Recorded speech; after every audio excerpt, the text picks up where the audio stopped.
Oi, eu sou o César Sinício e eu adoro teatro. O teatro é uma forma de narrativa muito interessante.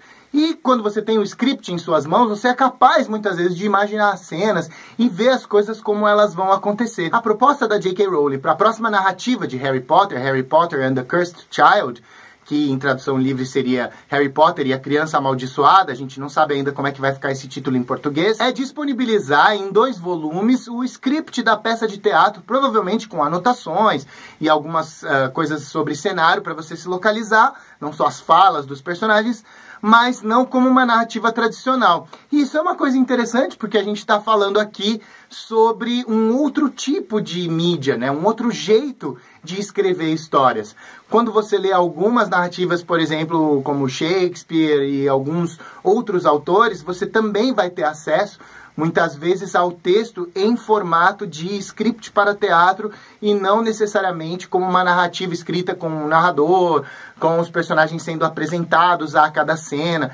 Então, muitas vezes o que você vai ter são só anotações para você se localizar. Na peça em si, você vai ter um diretor que vai imprimir um certo olhar para aquele script e ele vai dizer, ó, vai para cá, vai para lá, nessa hora acende tal luz, liga tal música, faz tal coisa assim. E quando você está lendo, o modo com que a narrativa vai se apresentar é um pouco diferente.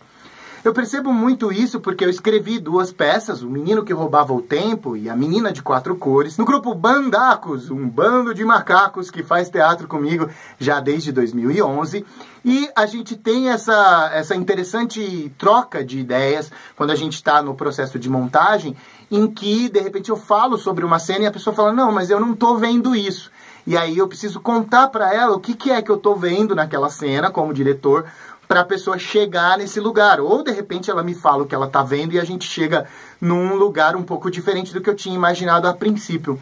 Mas é muito legal porque o script teatral ele tem uma certa abertura que a narrativa tradicional do romance, dos contos, de repente tem menos abertura. A não ser, é claro, quando você tem um escritor que também escreve de forma ousada, mais aberta e que não define ou não descreve tanto. Se lê o Tolkien, o cara descreve a folhinha da árvore de cada uma das 45 espécies pelo caminho pelo qual o Frodo vai passar.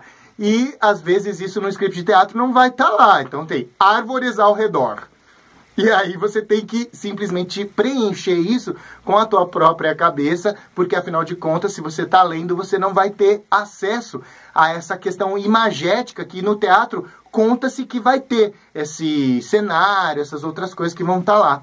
Como é que você vê essa questão da leitura de outras coisas que não sejam romances ou contos? Outras mídias que às vezes não são exatamente literárias e que de repente você está lendo em forma escrita, mas que não foi feita necessariamente para ser lida dessa forma. Você já teve esse tipo de experiência?